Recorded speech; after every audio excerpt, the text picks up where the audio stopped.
Bueno, muy buenas tardes. Quería darle la bienvenida a todos y a todas las que nos acompañan el día de hoy. Comentarle que estamos ya en contacto con la Embajada Argentina en Washington, en Estados Unidos, que el embajador está completando una llamada telefónica. En minutos vamos a poder hacer la conexión directamente con él. Está Adrián Nador ahí acompañándonos, y desde ya aprovechamos para agradecerle su tarea de intermediación. Hemos estado en contacto con él desde hace prácticamente varios meses. Le quisiera comentar que teníamos de paso comentarle a Adrián, teníamos nosotros una invitación al embajador para que nos acompañara, digamos, durante el propio curso.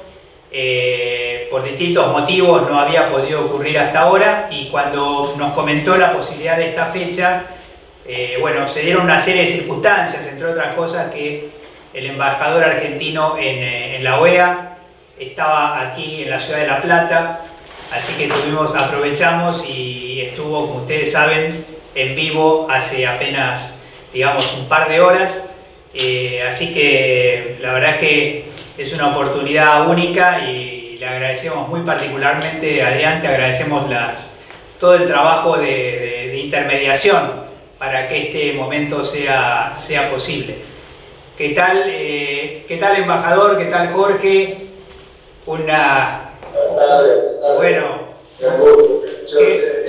qué bueno, muchísimas gracias por este tiempo, por dedicarnos este tiempo. Un afectuoso saludo del ministro de Salud, de Enrique Kreplak, del gobernador, de Axel Kicillof. Te comentamos muy brevemente que estamos aquí, digamos, en la llamada Escuela de Gobierno en Salud. Lleva el nombre del profesor Floreal Ferrara, ¿sabes? Un sanitarista muy importante en la historia de la provincia. Es una escuela, Jorge, que que viene de la historia de la Escuela de Sanidad de La Plata. Cumple 80 años este año. Podría ser la escuela más antigua de la Argentina. Y estamos trayendo la idea de salud internacional, que estuvimos un poco abrevando en una larga historia que la OPS tuvo ya desde la década de los 70 en esta línea de trabajo. Te comento brevemente que estamos toda la semana. Cuando Adrián nos dijo la posibilidad de esta fecha, aprovechamos para usar esta semana casi dedicada a la salud internacional. Coincidió también con las vacaciones de Carlos Raimundi, que sabés que es platense, y de Gimnasia de La Plata, así que, digamos, ha estado aquí con nosotros en vivo hace apenas un par de horas. Y bueno, la verdad es que agradecemos enormemente esta posibilidad de ver un poco el mundo. Te comento solamente brevemente dos cosas. Hace algunos años, poquitos, la Organización Mundial de la Salud lanzó la idea de la salud en todas las políticas, y la verdad de la cosa es que ocurrió, pero nunca nos imaginamos que fuera así, digamos, que la salud se instalara, y que ahora todos los ministerios hablan de salud, porque hemos estado 18 meses pendientes de esta temible enfermedad. Y bueno, también contarte que le hemos pedido la posibilidad de poder con Santiago Lombardi, que sabés que está en Cancillería y que además nos enorgullece mucho que un médico esté trabajando en la Cancillería. Le hemos pedido, por su formación, por su oficio, que sea un poco el moderador, digamos, de esta intervención tuya, Estamos saliendo por Webex y con el grupo más chiquitito de un diploma de salud internacional, pero también por YouTube abierto, digamos, a una comunidad más amplia de profesionales de salud de la provincia de Buenos Aires. Así que con los saludos de nuestras autoridades, te agradecemos enormemente esta posibilidad y le paso directamente la palabra a Santiago. Bueno, perfecto. Muchas gracias, Mario, de vuelta por la oportunidad y ante todo mis saludos y bienvenida al embajador Jorge Argüello. También y mis agradecimientos por estar aquí con todos y todas nosotros. Me permito nada más una breve introducción, que por supuesto huelga en este caso, pero para todos quienes están participando a través de YouTube, saber que el embajador Jorge Argüello es un político y diplomático argentino, una vasta trayectoria en temas de política exterior y relaciones internacionales. Fue nuestro representante permanente ante las Naciones Unidas entre los años 2007 y 2011. Luego también fue embajador ante los Estados Unidos en representación de nuestro país entre 2011 y 2013. Luego fue embajador en Portugal, también en representación de la Argentina, y en la actualidad es nuestro embajador ante los Estados Unidos de América. Además coordina muchas de las representaciones argentinas en Washington ante distintos organismos multilaterales y es también el Sherpa en el G20 de la Argentina, con lo cual, bueno, creo que un poco les contará a continuación. Yo no voy a abundar en más temas, más allá luego de hacer algunos wrap-ups y preguntas que vengan al caso, y obviamente abrir al piso para aquellas inquietudes que también puedan presentar, pero tanto en su función como embajador en materia de la conducción de la relación bilateral con Estados Unidos, en su rol como Sherpa ante el G20, la cuestión de la salud internacional ha estado presente de manera casi transversal en la agenda y bueno, por supuesto que esperamos con entusiasmo y agradecemos su presencia una vez más para poder charlar un poco de esta temática propuesta para la jornada, para la actividad de fin de jornada de hoy, que versa sobre relaciones entre Estados Unidos y Argentina en contextos de pandemia. Así que sin más prolegómenos, muchas gracias nuevamente, Mario, muchas gracias, embajador, y la palabra es suya. Primero que nada, buenas tardes a todos, a todas. En primer término, permítanme agradecer la invitación a dar esta charla en el marco de la Semana de Salud Internacional organizada por Flaxo, UNPAS y la Escuela de Gobierno de la provincia de Buenos Aires. En particular le quiero agradecer a su director, a Mario Rovere, que me ha tenido mucha paciencia porque ciertamente nos costó llegar a esta fecha. Y bueno, esto se debe a una agenda intensa en estos meses de muchos viajes, de muchas circunstancias imprevistas, como ustedes imaginan. Gracias también a Santiago Lombardi por esta introducción. Me parece siempre oportuno empezar una charla sobre la pandemia y los desafíos que presenta para la gobernanza global, reconociendo la heroica contribución que han hecho y continúan haciendo los trabajadores de la salud en todos los niveles. Han sido quienes han puesto el cuerpo en la primera línea de combate en una lucha en la que no han dado tregua. La lucha misma no ha dado tregua. Seguramente habrá trabajadores de la salud escuchándonos hoy, así que vaya para ellos y sus colegas mi agradecimiento. También quiero reconocer a las autoridades políticas, tanto en el Ministerio de Salud de la Nación como en la provincia, porque la verdad es que han hecho un esfuerzo enorme para reformar el sistema de salud, para salvar el sistema de salud y evitar así que el mismo fuera desbordado por las demandas excepcionales de la pandemia. Y el sistema de salud de la provincia de Buenos Aires y en el resto del país, la verdad es que resistió bien. Y esto no es un logro menor. Por otra parte, es justo reconocer el éxito y el alcance de la campaña de vacunación en una provincia de la extensión territorial de la provincia de Buenos Aires, que vacuna, yo estimo, alrededor de 150.000 bonaerenses por día. Esto también debe ser motivo de orgullo para quienes lo hicieron posible. Como bien decía recién Santiago, llevamos más de 1 año y medio de pandemia, y si bien es mucho lo que hemos hecho en este tiempo en Argentina y en el mundo, es todavía mucho lo que nos queda por delante para poder dar vuelta a la página y respirar, en todo sentido, respirar aliviados. A lo largo de este último año y medio hemos pasado por distintas etapas, por distintos estados de ánimo en esta guerra contra el COVID. Nos ha tocado primero responder a una crisis inesperada, que nos tomó por sorpresa en un contexto de completa incertidumbre. Tuvimos que navegar en aguas desconocidas.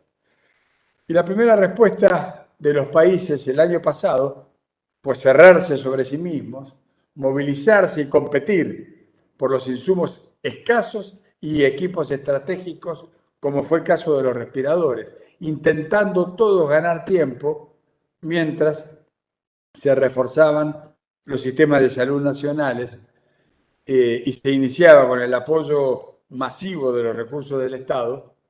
Nosotros lo hicimos, una carrera de velocidad para encontrar las vacunas que nos dieran una respuesta contundente a esta amenaza inédita. Y la verdad es que el resultado ha sido asombroso, porque tuvimos vacunas eficaces y seguras en tiempo récord. Si ustedes saben perfectamente que lo que normalmente toma 10 años de investigación y desarrollo se hizo en un año. Claro, todavía no sabemos cuáles son o son desconocidos los efectos ulteriores que este tramo, esta etapa va a dejar en nuestros cuerpos, en los cuerpos de los chicos, pero lo cierto es que se logró en un año llegar a la meta de una carrera ciertamente difícil. Después, ya con vacunas en las primeras etapas de producción, se desató una competencia desigual entre los países. Y esa competencia estuvo asignada por el objetivo de acceder a las vacunas. Primero, teniendo en cuenta que no alcanzaba para todos. Con poco espacio, entonces, para la cooperación, en lo que terminó siendo un juego de suma cero. Y en diferente medida, la verdad es que todos los países que lograron producir vacunas eficaces y seguras, estoy pensando en Estados Unidos, en los países de la Unión Europea, también en Rusia, en China, en la India, para mencionar algunos nada más, con distinta intensidad, pero todos privilegiaron primero sus necesidades internas, domésticas, y de alguna manera, insisto, con distintas intensidades, limitaron la exportación de las vacunas que habían alcanzado. Por esta razón, en particular en el primer semestre de este año, se hizo tan difícil adquirir las vacunas. Las dificultades que experimentó la Argentina se verificaron de modo general, en todas las latitudes. Ustedes se imaginan que aquí en Washington, teniendo yo acceso directo a los embajadores de todos los países del mundo, porque todos los países del mundo tienen una embajada abierta en Washington, el intercambio y la consulta ha sido permanente entre los embajadores. Y yo he podido palpar en carne propia que nuestras dificultades eran las dificultades de la inmensa mayoría de las embajadas. Ya con la mayor parte de la población vacunada en los principales países productores de vacunas, este segundo semestre del año 2021 muestra mucho mayor disponibilidad y avances de las campañas de vacunación, en particular en los países de ingresos medios, como los de nuestra América Latina. Aún en un contexto más promisorio, en términos de acceso, los países más pobres se encuentran todavía muy postergados en términos de acceso a las vacunas. La vacunación masiva con la reducción de hospitalizaciones y muertes que trajo aparejadas en Israel, en Estados Unidos y en otros lugares del mundo desarrollado, generó una cierta euforia inicial. Los mercados celebraron por anticipado el fin de la pandemia. Los pronósticos de crecimiento mostraban una recuperación muy rápida, aunque heterogénea, del terreno perdido en términos de producción respecto de los niveles prepandemia. El valor de los activos también alcanzó nuevos máximos. Sin embargo, la difusión de mutaciones, llamémosla altamente contagiosas, como es el caso de la variante Delta procedente de la India, encendieron nuevamente todas las luces y sirenas de alarma. Era demasiado temprano para festejar. Quedó en evidencia que no se resuelve la pandemia en ningún sitio hasta que no se resuelva en todos los sitios.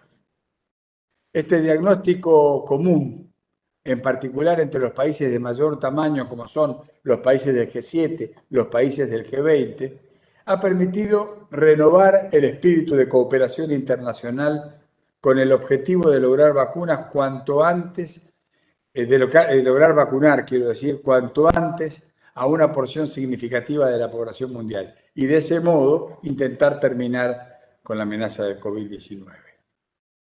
Ya no es un juego de suma cero, sino que el avance de la vacunación fuera de las propias fronteras ha pasado a ser un objetivo de todos. No necesariamente por altruismo, en todo caso, por una combinación de solidaridad e interés propio.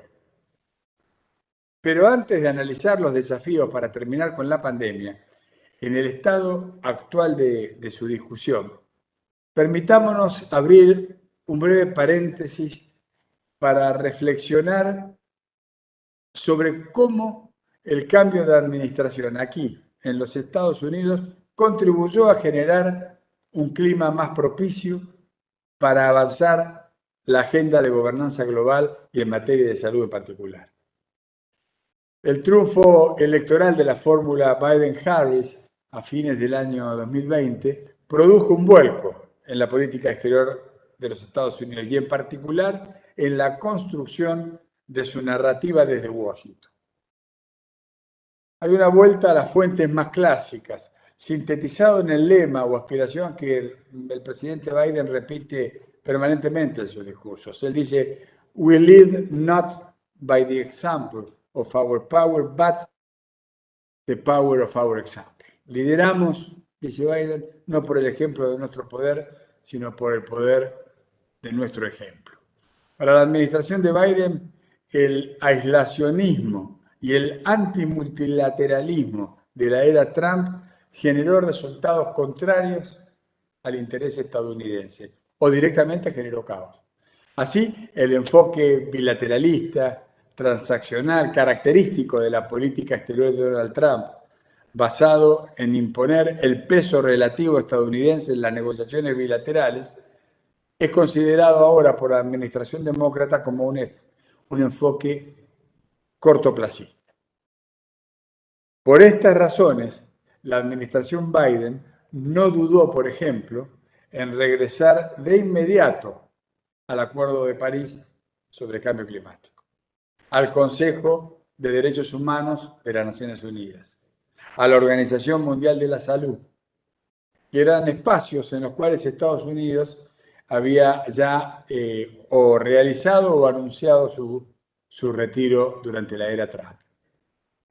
En paralelo a esto, el secretario de Estado, Antony Blinken, reafirmaba frente a sus pares, en un diálogo fluido con los cancilleres de los demás países, el mensaje de la administración Biden, en el sentido de que Estados Unidos, dijo, está nuevamente sentado a la mesa. Obviamente se refiere a la mesa de los espacios multilaterales, consciente de la importancia de construir coaliciones multilaterales para enfrentar los desafíos comunes de la agenda global.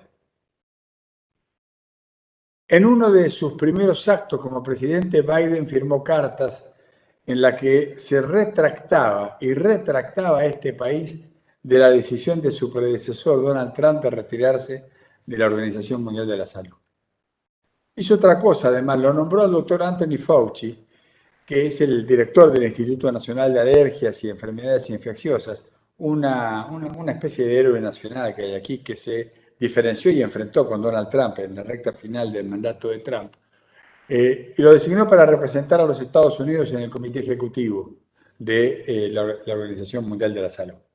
Y esa fue una señal muy importante.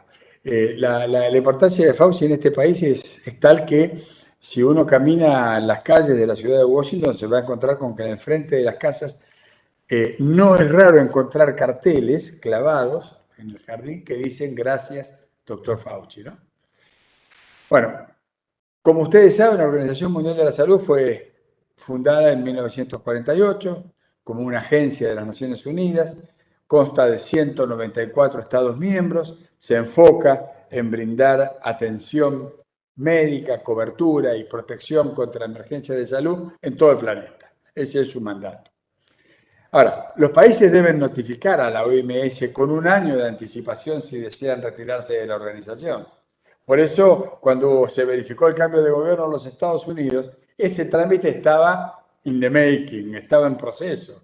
La administración Trump había dado ese aviso en julio del año 2020, pero dejó de pagar las cuotas anuales a la agencia, inclusive un tiempo antes.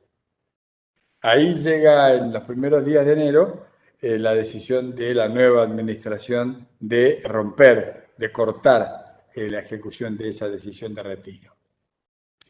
Ahora, el tema de desfinanciar el presupuesto de la organización no es naturalmente un tema menor. Tengamos en cuenta que Estados Unidos había aportado a la OMS en el año 2019 alrededor de 420 millones de dólares.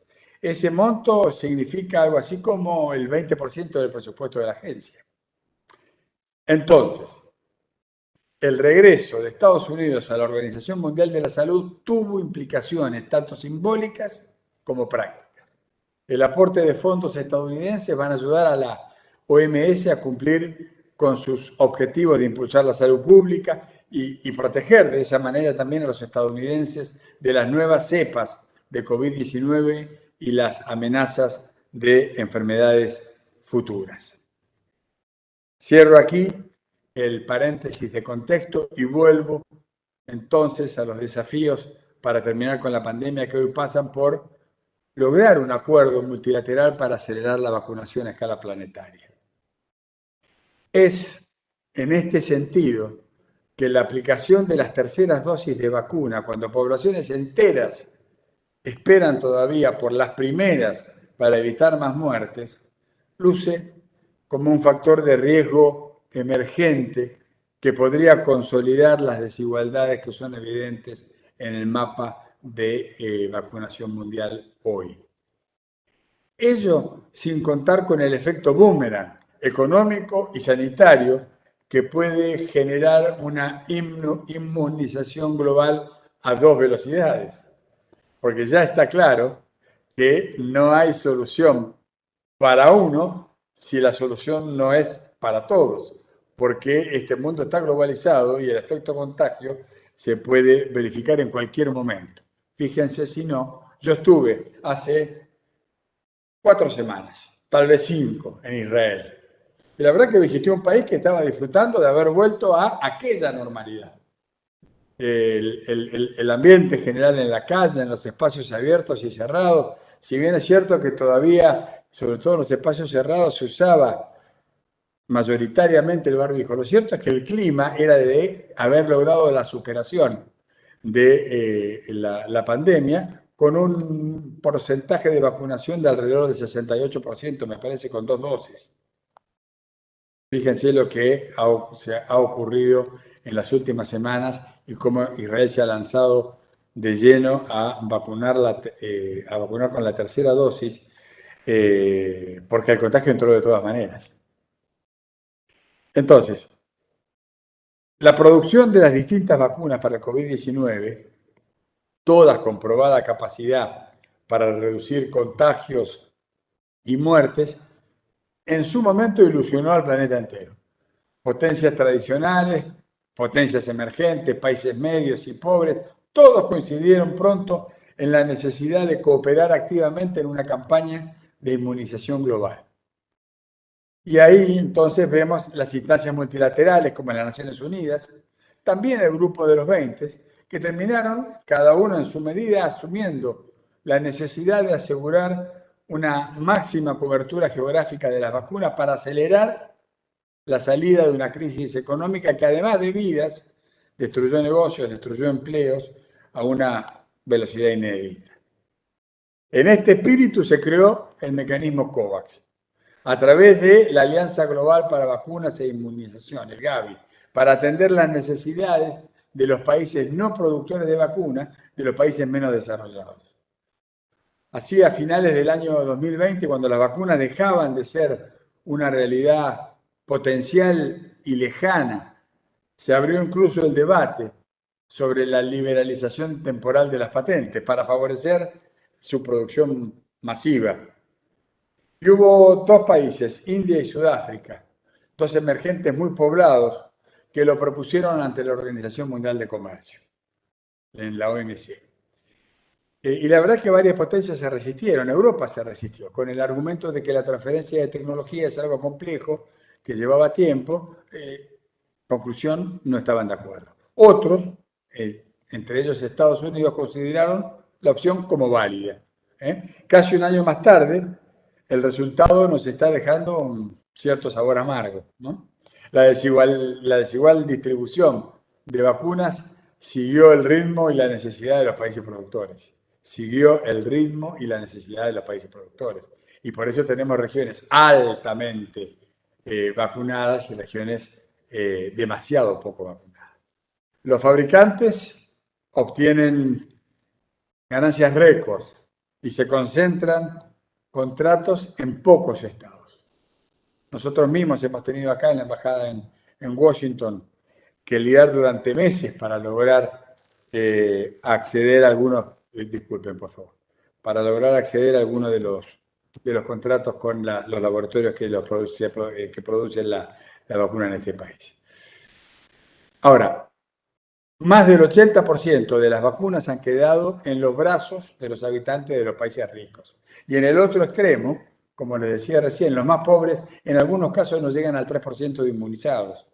Esta realidad se verifica en una parte importante del África, por ejemplo. Entonces, según la Organización Mundial de la Salud, la prioridad de la inmunización debe verificarse cuando transcurre el segundo año de pandemia en vacunar a quienes no han recibido ninguna protección.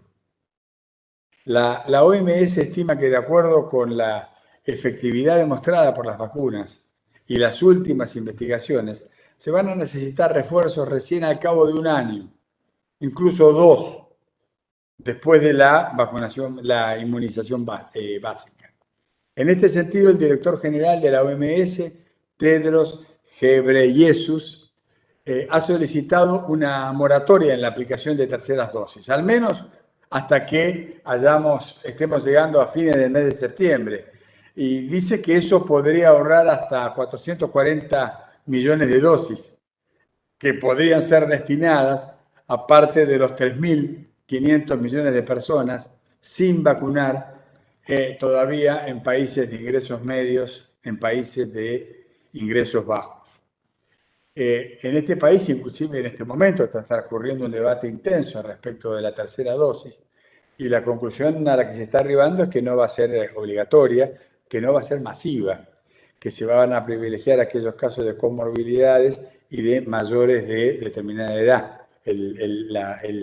La raya está puesta en la edad de 65 años. Eso nos hace generar la expectativa de contar con una mayor cantidad de dosis. En este país hay millones y cientos de millones de vacunas que están listas para ser aplicadas y que, Estados Unidos ya está retomando la campaña de donación. Ellos deben haber donado alrededor de ahora lo vamos a ver, 130, 140 millones de dosis ya en distintas regiones del mundo. Ahora, el objetivo nacional de proteger una población determinada, dijo el director de la OMS, se consigue vacunando a los trabajadores sanitarios y a las personas de mayor riesgo en todos los países, cita textual. Una moratoria de refuerzos como la solicitada por la Organización Mundial de la Salud a laboratorios y gobiernos, la verdad que permitiría que todos los países vacunaran al menos al 10% de su población para finales de septiembre de este año, o sea, en la próxima semana, al 40% para finales de año y al 70% para mediados del año 2022. Pero a su vez ayudaría a neutralizar la propagación de las nuevas variantes más contagiosas como la Delta, que pueden desafiar toda la respuesta global sin discriminar siquiera a los países productores de las vacunas. Es lo que hemos visto y que recién les comentaba en el Estado de Israel. Hasta hoy, más del 80% de las 4.000 millones de vacunas administradas a nivel global se inocularon en países con ingresos altos e ingresos medios, que representan menos de la mitad de la población mundial. Menos de la mitad. A su vez, la plataforma COVAX, que se proponía donar 2.000 millones de dosis a naciones de renta media y baja durante el año 2021, solo lleva distribuido el 10% de esa meta. El 10%. Una vacunación desigual alimenta el riesgo de una transmisión continua, una transmisión que se verifica a lo largo del tiempo. Ese desequilibrio en la inmunización que divide al mundo entre países que se abren y otros que siguen obligados a imponer restricciones como única respuesta, tiene consecuencias económicas. En una matriz global tan interconectada, terminan afectadas las finanzas, el comercio de todos los países, incluyendo los países ricos. Y eso es algo que yo siento que empieza a comprenderse. Nadie se va a salvar solo. No hay salvación posible dejando una parte del planeta atrás. Entonces, la recuperación global se ralentiza y el aumento de la brecha de ingresos preexistentes se termina ahondando, crece. En esa dinámica, como expuso la OMS, y voy a hacer una cita textual, poco gana un pequeño número de empresas con grandes beneficios si el mundo sigue perdiendo billones de dólares por entrar y salir de las severas restricciones a sus poblaciones.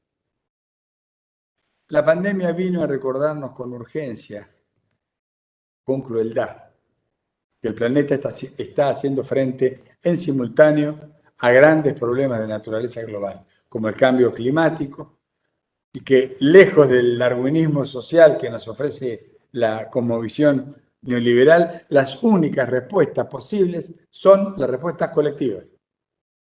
Aún cuando la iniciativa de algunos gobiernos con las dosis de refuerzo esté inspirada por la genuina preocupación de proteger a sus ciudadanos, la solución puede resultar o va a resultar necesariamente de corto alcance y hasta se les puede volver en contra. Eso, en un sentido práctico, por las razones sanitarias y económicas que acabamos de repasar. Y desde un punto de vista ético, el mundo necesita recuperar el espíritu de cooperación. Las herramientas del multilateralismo, yendo al título de la charla que nos convoca, combinadas con los esfuerzos científicos públicos y privados, son los que van a permitir encontrar la salida con el objeto de, como decíamos recién, no dejar a nadie atrás.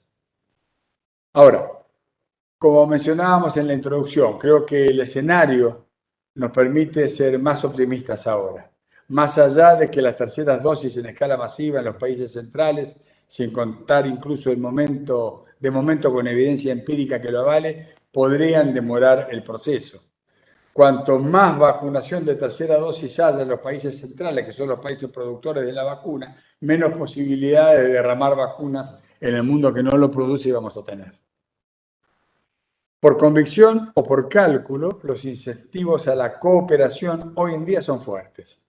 Con el objetivo de movilizar los recursos necesarios para acometer esta tarea de vacunar masivamente a la población mundial, los países de mayor envergadura, que están nucleados en el G20, van a tener necesariamente que cumplir un rol de liderazgo natural.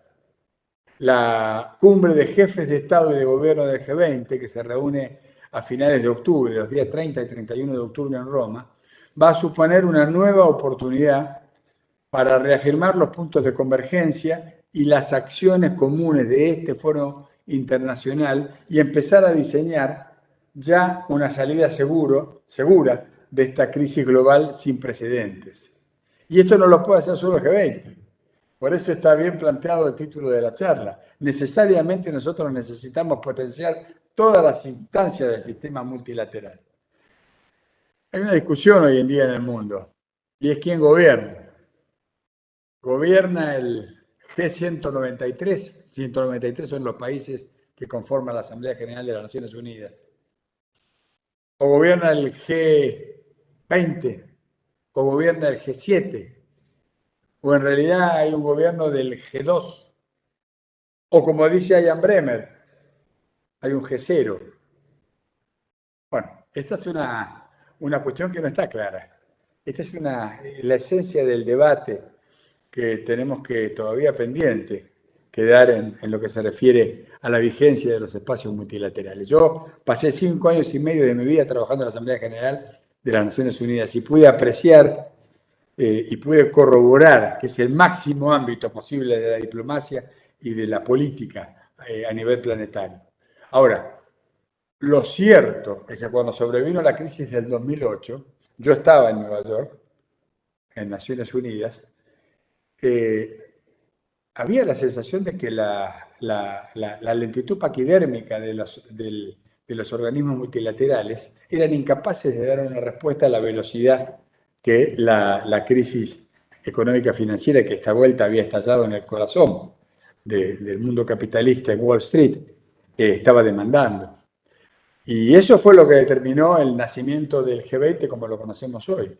El G20 existía desde el año 1999, pero existía a nivel de ministros de finanzas y presidentes y gobernadores de bancos centrales. Es por iniciativa del presidente George W. Bush en el año 2008 que se resuelve levantar el nivel de la convocatoria y convocarla de inmediato para que tome el comando de la crisis ante la impotencia que en ese momento se visualizaba en los organismos naturales que eran precisamente las organizaciones multilaterales. Y desde el año 2008, noviembre del 2008, a mí me tocó participó en ese momento la presidenta Cristina, ella viajó a esa cumbre que se hizo en Washington, no se hizo en Nueva York. Y el secretario general de las Naciones Unidas fue invitado a participar con voz y sin voto, casi como un oyente, en una cumbre de jefes de Estado y de Gobierno que reunía a las 20 principales economías del planeta. Esto, más allá de las consideraciones que cada uno de nosotros nos merezca, nos marca claramente el eclipse de las organizaciones multilaterales en la versión que las conocimos desde la posguerra. Por lo tanto, sigue siendo una prioridad reconstruir y potenciar el multilateralismo, pero tan prioritario como esa decisión es la voluntad de reformular las organizaciones para hacerlas más efectivas, más eficientes. De ahí que terminar con la pandemia y prevenir futuras pandemias figure en lo más alto de la agenda de esta cumbre que les estaba diciendo de líderes del G20 que va a tener lugar en Roma a fines de octubre. Pero inmediatamente también debería concentrarse en una recuperación económica inclusiva y deberíamos todos concentrarnos en la mitigación de los efectos del cambio climático que nos apremian, porque entre sequías, inundaciones e incendios forestales hemos visto que todo el planeta también es pasible necesariamente, quiero decir, va a padecer las consecuencias de este mal. Ante los riesgos que enfrenta el mundo hoy, las respuestas no admiten postergaciones. Urge coordinar y ejecutar un plan global de vacunación que alcance al 40% de la población de cada país a fin de este año y al 60-70% de la misma a mediados del año que viene, como propusieron las instituciones internacionales. Por otro lado, la aparición de nuevas variantes con mayor capacidad para eludir vacunas probablemente demore la normalidad o demore la instalación de la nueva normalidad. Los millones de muertes por COVID son el lamentable resultado de que el mundo no supo responder a la pandemia con un grado mayor de cooperación, con un grado mayor de solidaridad. Tampoco, a pesar de las advertencias, la actual arquitectura sanitaria internacional estaba preparada, ni estaba financiada para prevenir y responder a semejante emergencia. En enero de este año, el G20 solicitó a un panel independiente de alto nivel que analizara ese andamiaje sanitario global.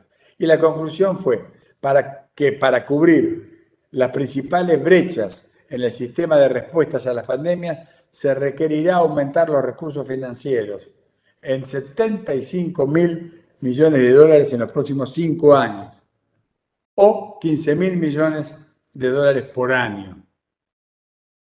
Ese incremento, está claro, posibilitaría la creación de una red coordinada de vigilancia e investigación sobre las enfermedades infecciosas, incrementaría la capacidad mundial para producir vacunas y en general fortalecería los sistemas de salud y la gobernanza sanitaria mundial.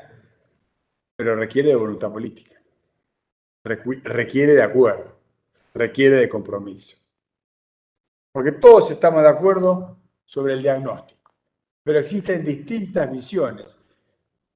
Por ejemplo, ahora me refiero al G20, distintas visiones dentro del G20, entre los países del G20, sobre cómo resolver cada uno de esos aspectos. Alternativas que van a concentrar una gran parte del debate en las próximas semanas, de cara a la cumbre de Roma. Esa cumbre, la de octubre, también se va a proyectar indefectiblemente sobre la cumbre de cambio climático que va a tener, de la ONU, que va a tener lugar en noviembre en Glasgow, la COP26. Los países del G20 en conjunto producen alrededor del 80% de la emisión anual de gases de efecto invernadero. Entonces, los riesgos vinculados con el cambio climático, si bien se desarrollan de manera menos vertiginosa, son tan desafiantes como los riesgos que nos plantea el COVID-19. En los últimos días hemos visto cómo se desarrolla en tiempo real y afectando a todas las regiones, cómo se desarrollan las olas de calor, los incendios forestales, las inundaciones. Esos impactos también dañarán gravemente muchas especies naturales y van a afectar negativamente las posibilidades y las condiciones de la vida humana. En América Latina, los impactos extremos del clima provocaron por lo menos 312.000 muertos en el año 2020. Por eso es que la necesidad de fijar metas de reducción de emisiones y compromisos de financiación climática con el grado de ambición que necesita el mundo para evitar un aumento de temperatura superior al 1.5%, 1.5 grados centígrados respecto de los niveles preindustriales, es una cuestión central en la agenda del G20 y en la agenda del planeta. Ahora, como están las cosas, el G20 va a tener que tomar la decisión de ejercer su liderazgo y contribuir a generar las condiciones necesarias que permitan a todos los países recuperarse de esta crisis a través de una mejora en las condiciones de financiamiento de los países de renta media y la reestructuración de deuda en el largo plazo. Por esa razón, este tema estuvo tan presente en el discurso de antes de ayer del presidente Alberto Fernández en la Asamblea General de las Naciones Unidas, porque todos estos temas que estoy mencionando están concatenados y forman parte del mismo núcleo de problemas que hay que resolver. Además, hay que evitar el riesgo de recuperaciones asimétricas, porque las recuperaciones asimétricas van a profundizar la desigualdad entre los países y van a profundizar la desigualdad hacia el interior de cada uno de los países. Entonces, los logros de lograr progresos más equitativos en la distribución global de vacunas, vuelvo al tema, cumplir los compromisos financieros asumidos por los países desarrollados para sostener la transición energética de los países con menos recursos y evitar la profundización de recuperaciones asimétricas, todo esto o la suma de esto nos daría un punto de partida ideal para la refundación de un nuevo multilateralismo. Fuera de las instancias y de los foros multilaterales, como es el caso de la Organización Mundial de la Salud y del G20, la iniciativa de actores estatales importantes en el sistema, como es el caso de Estados Unidos, ha sido un factor de dinamismo en el impulso de la agenda de cooperación internacional. Por eso nosotros celebramos la vuelta, acá lo parafraseo al secretario de Estado de este país, la vuelta de los Estados Unidos a la mesa multilateral. Les decía antes que en el contexto de su política de vuelta al mundo, la administración estadounidense y el propio Biden han sido muy activos al convocar en varias ocasiones conferencias internacionales con los principales líderes del mundo para impulsar la agenda de cooperación internacional. Esa es la agenda doméstica que tiene claramente una proyección internacional, en particular en materia de acceso a vacunas, en particular en lo referente al cambio climático. De hecho, nuestro presidente, Alberto Fernández, ha participado activamente de estas conferencias, entre otras ocasiones, como es de público conocimiento, en una que se verificó en el día de ayer. Entre otras iniciativas, el presidente Biden anunció su compromiso de liderar un esfuerzo de vacunación internacional y coordinada y se comprometió a donar 1.000 millones de dosis de vacuna para satisfacer las necesidades globales. Digamos que a mediados de septiembre Estados Unidos había ya entregado una cantidad importante a través de acuerdos bilaterales. Estados Unidos había donado para mediados de este mes alrededor de 134 millones de dosis de vacuna. Y esta donación llegó a más de 90 países, entre ellos el nuestro. Nosotros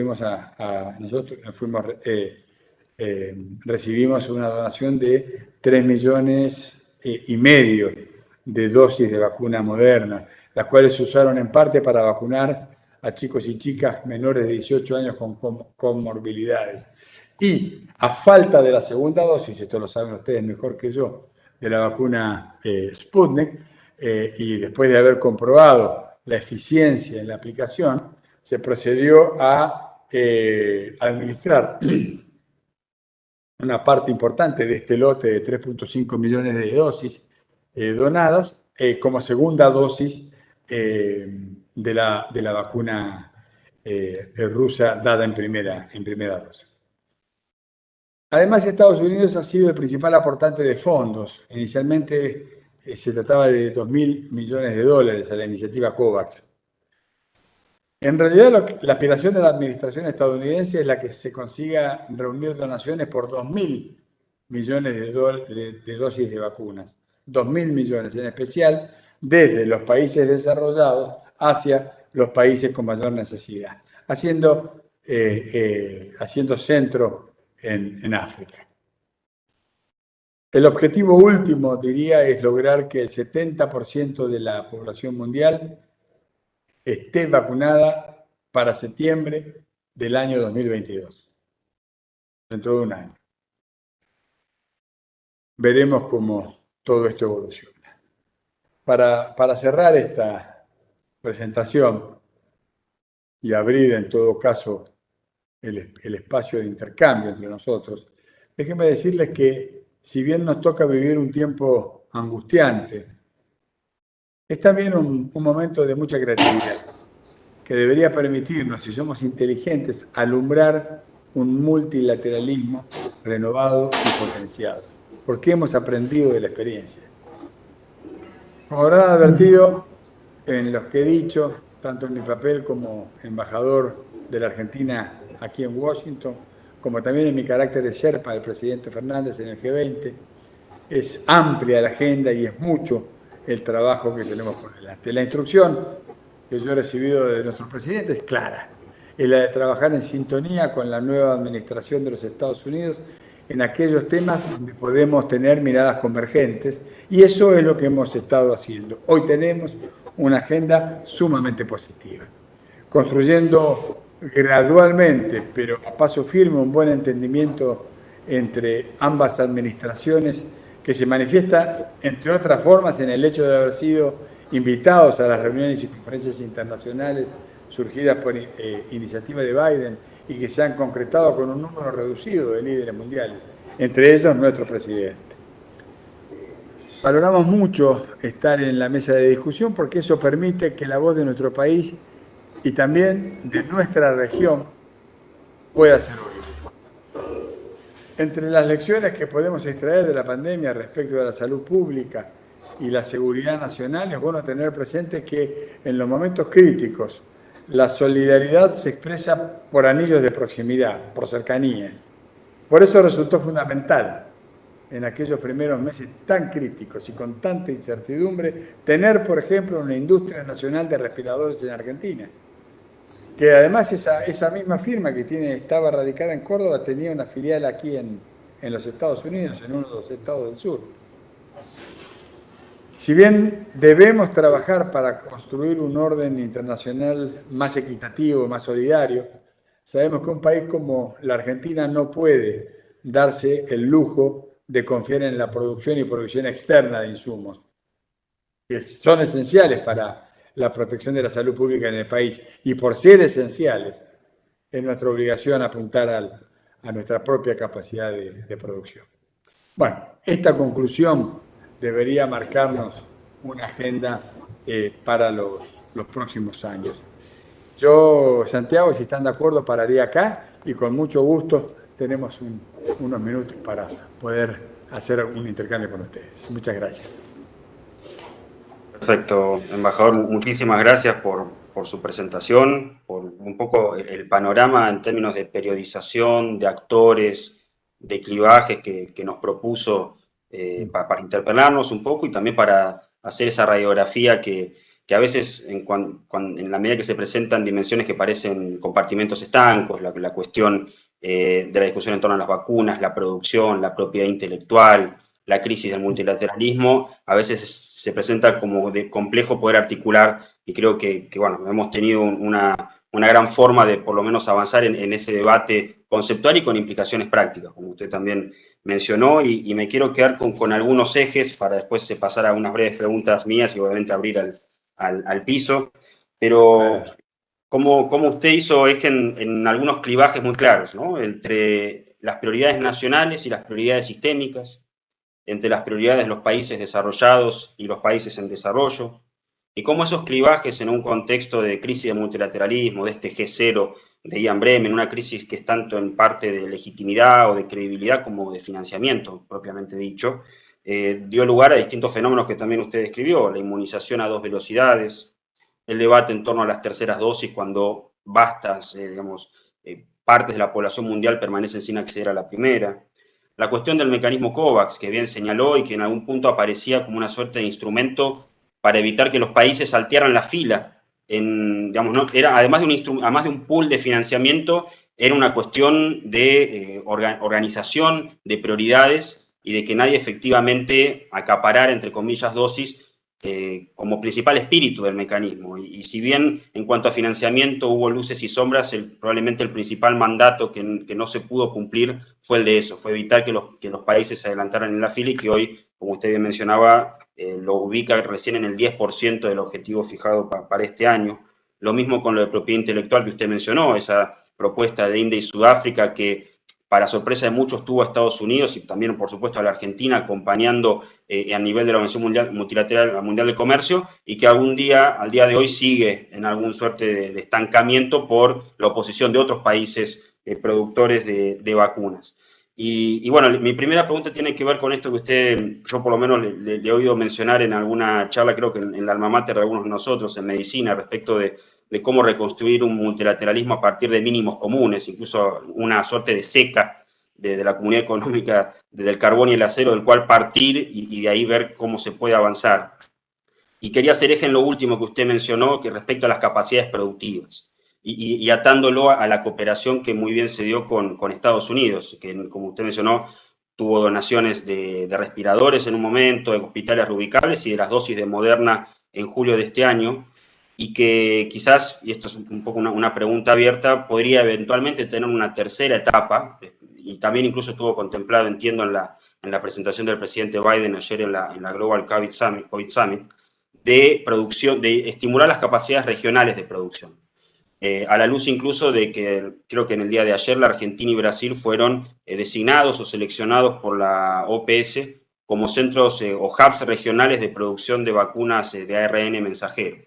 Entonces, un poco una primera pregunta en ese sentido sería si usted ve que hay una voluntad de parte del gobierno estadounidense y que incluso quizá también en el marco del G20, para darle un sentido más amplio, de que una etapa ulterior a la de donaciones, que son obviamente urgentes, acuciantes y para las cuales hay posibilidades, y también pensando en futuras pandemias, pudiera haber algunos esquemas de cooperación que tuvieran que ver con transferencia de tecnología, con cooperación entre instituciones científicas de países desarrollados y países en desarrollo. ¿Cómo ve las posibilidades de que eso pudiera desarrollarse en un futuro próximo? Yo creo que es algo, es muy claro lo que dice Santiago, es algo deseable, es algo posible, ojalá probable, pero lo más importante me parece que hay una conciencia creciente de que es algo necesario, aunque sea por motivaciones egoístas.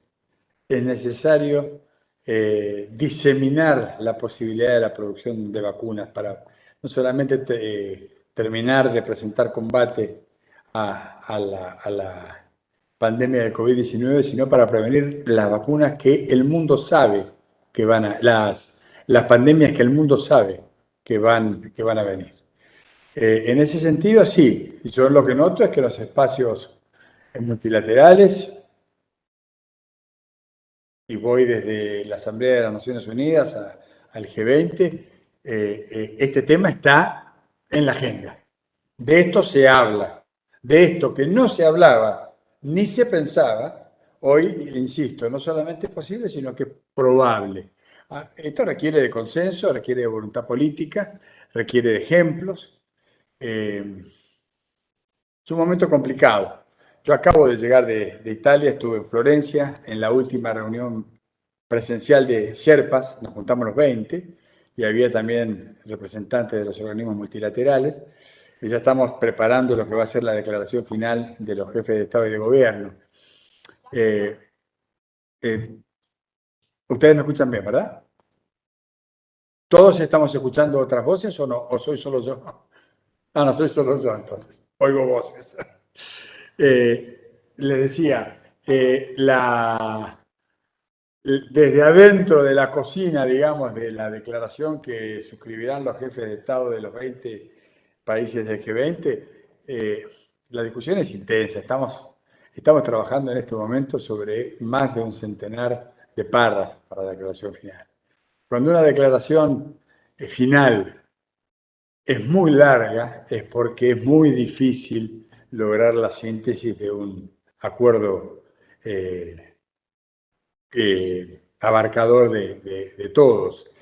Esperemos no estar en presencia de declaraciones partidas. Ustedes saben que si hay algo que caracterizó al G20 desde su nacimiento, como les decía, en noviembre del 2008, ha sido la unanimidad de las decisiones que se han ido tomando.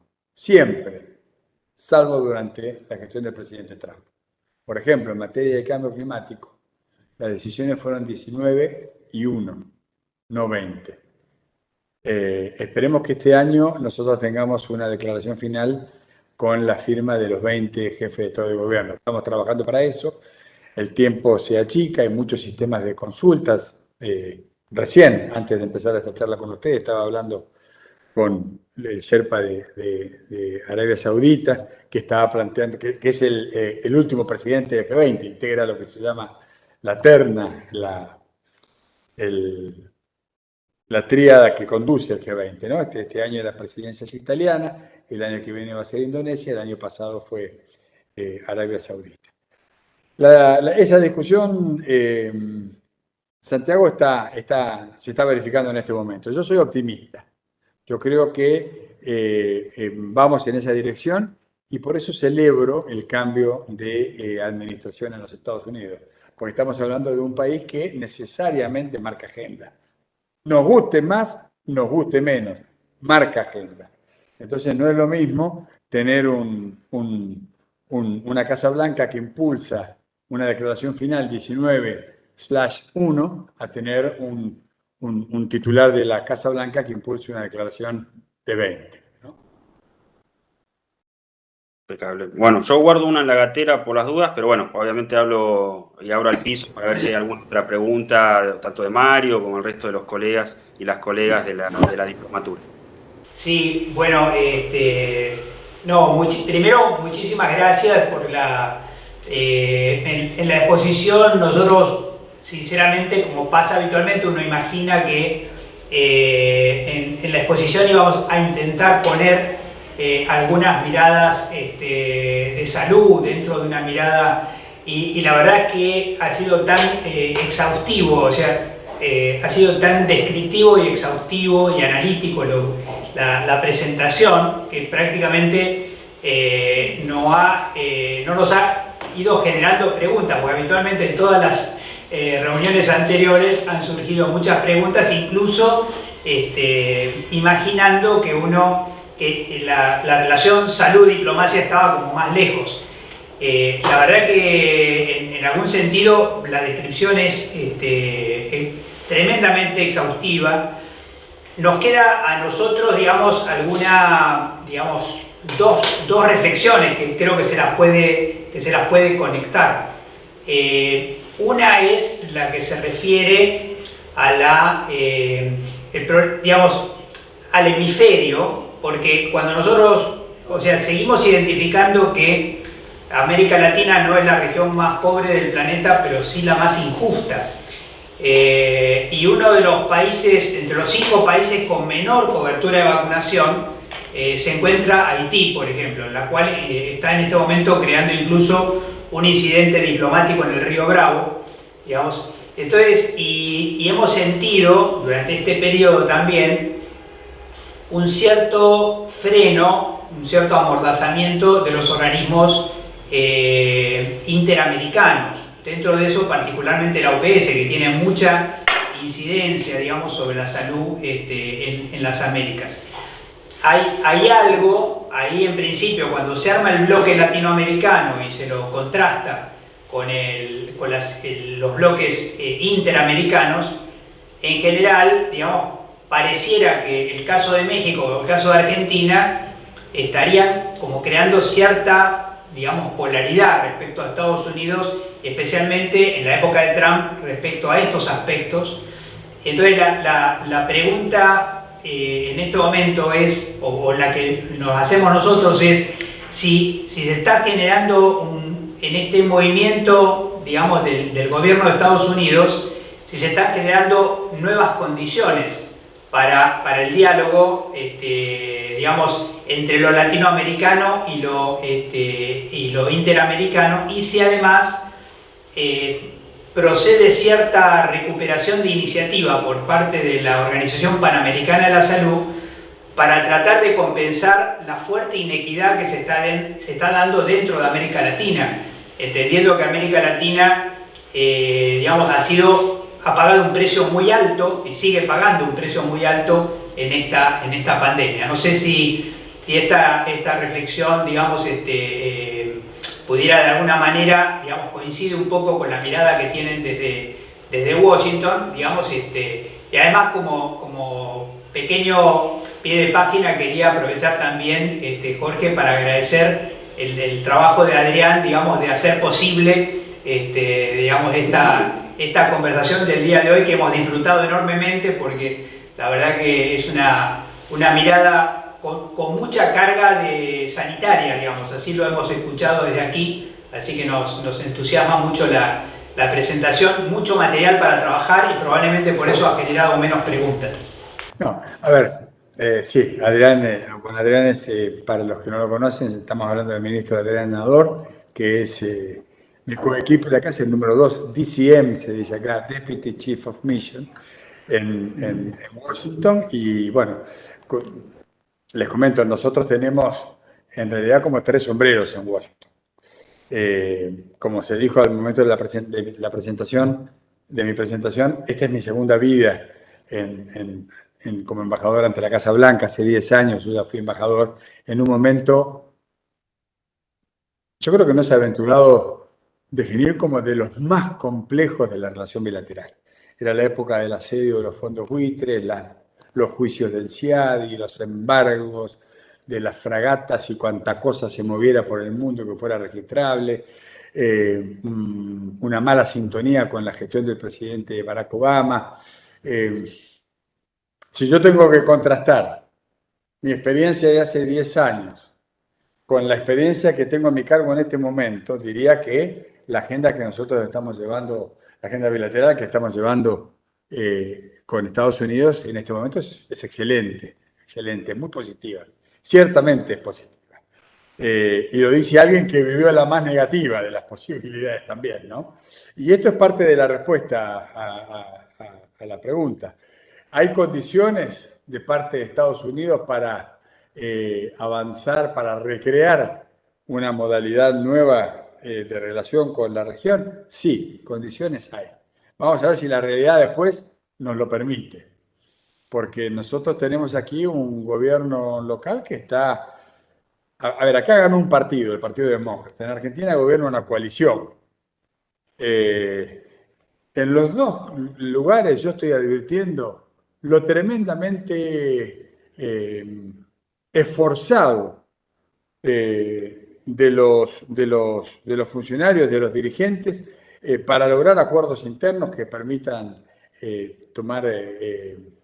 tener consecuencias en la gestión de gobierno. Si bien el Partido Demócrata es uno solo, está la diversidad que hay dentro de ese partido, que una buena parte de las discusiones se dan dentro del partido de gobierno y no con los republicanos. Es más, antes del 30 de septiembre, la posibilidad de un cierre de la administración, un lockdown, está planteada más que como una posibilidad, como una probabilidad, por falta de acuerdo. Y el acuerdo no solamente es entre demócratas y republicanos, sino que es también adentro del partido de gobierno. Esto es uno de los signos, digamos, del tiempo, del mundo que nos toca vivir. Volviendo al cauce de lo que había empezado a decir. Nosotros tenemos a nuestro cargo como 3 áreas. Llevamos adelante la relación bilateral. Casa Rosada, Casa Blanca. Eso está claro, es lo tradicional. Pero además tenemos a nuestro cargo la coordinación de los espacios multilaterales, económicos y políticos. Esto quiere decir que una parte de la semana, con Adrián, de nuestra semana está dedicada a los espacios multilaterales. Esto quiere decir, en lo económico, el Fondo Monetario Internacional, el Banco Mundial, el Banco Interamericano de Desarrollo, el BID, y en lo político, la OEA y la ONU. Por eso Carlos Raimundi faltó a la reunión de multilaterales de ayer, porque ahora me entero que estaba con ustedes allí. Pero lo cierto es que nosotros tenemos una sintonía claramente establecida y una coordinación que antes no existía de cara a los espacios multilaterales. Y esto es importante para mejorar y potenciar la relación bilateral, pero también la relación de la región, adentro de la región y de la región con los Estados Unidos. Y el tercer sombrero que tenemos es el del G20. Yo soy el sherpa del presidente para el G20 y eso también nos lleva una buena parte del tiempo. Dicho esto, digo, todo esto es posible de abordar y lo estamos haciendo de un modo positivo gracias a que tenemos un buen equipo. Y gracias a que hay una buena coordinación. Yo creo que las condiciones están dadas para dar un salto de calidad. El rol de la Organización Panamericana de la Salud es un desafío que tenemos por delante. Nosotros somos actores, pero somos coactores junto con otros y tendremos que, con decisión y con voluntad, encontrar el modo de encauzar esa y todas las organizaciones de la región que están zozobrantes, que están erráticas, que necesitan de contundencia, que necesitan ser repotenciadas.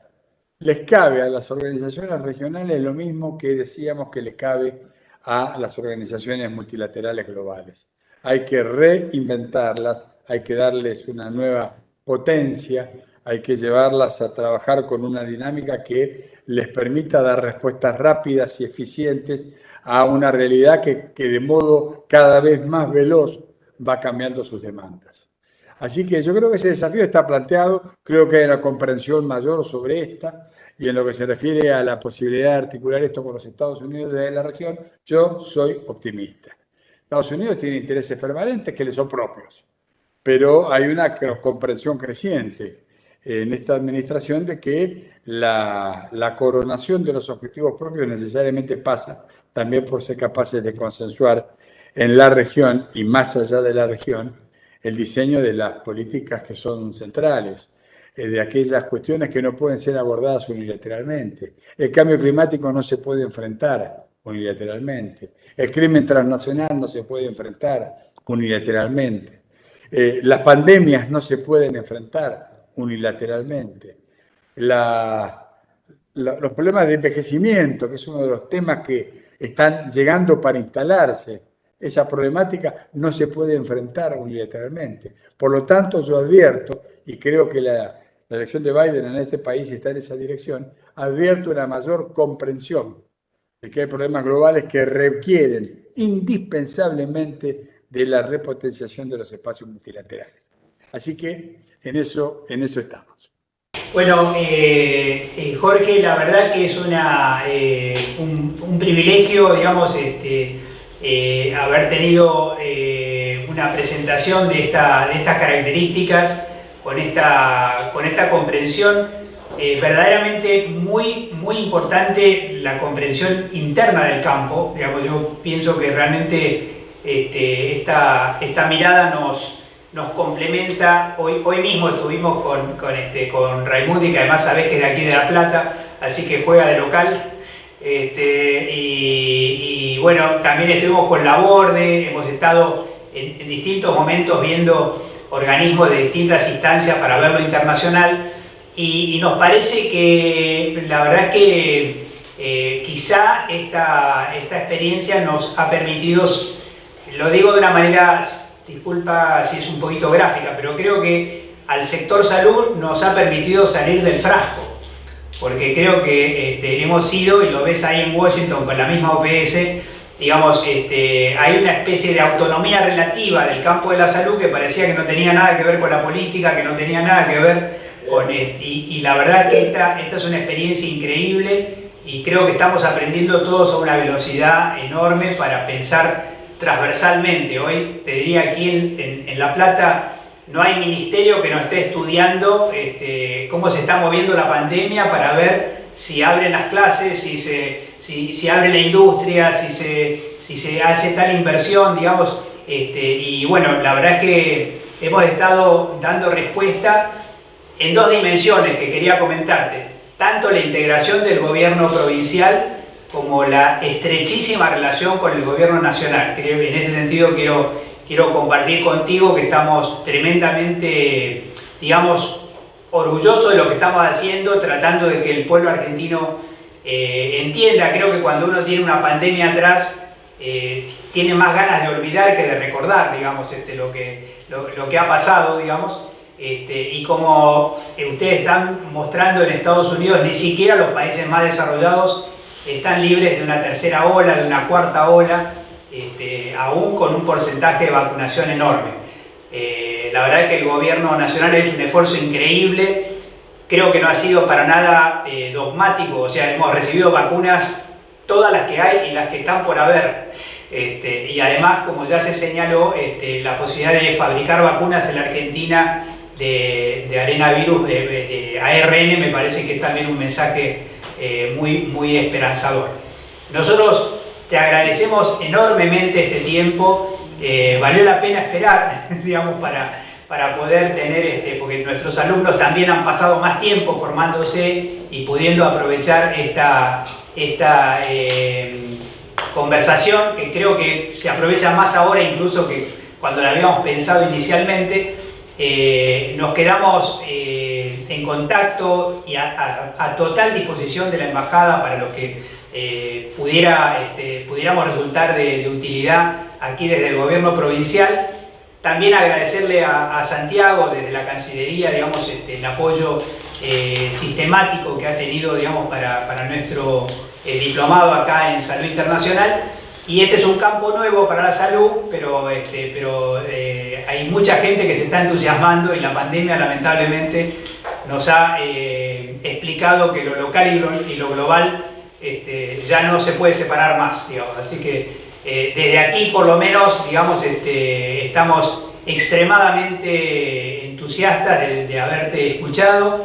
Quedamos a total disposición para cualquier actividad o necesidad que pudiera surgir desde la embajada. He estado ahí mismo adentro de lo que es un año entero en Washington, así que conozco el microclima de la ciudad, digamos, y la verdad es que creo que también la reforma de los multilaterales seguramente es algo, especialmente los multilaterales de salud, yo creo que es algo que se va a venir necesariamente y creo que entre todos tenemos que apoyar eso. Te agradecemos muchísimo desde aquí, un saludo de todas las autoridades de la provincia y nos quedamos a total disposición para la que pudiera hacer falta. Muchísimas gracias. Gracias Adrián, gracias Santiago, gracias Jorge. Nosotros les agradecemos mucho a ustedes. Gracias por esta Semana de Salud Internacional y estamos en contacto. Muchas gracias. Buenas tardes.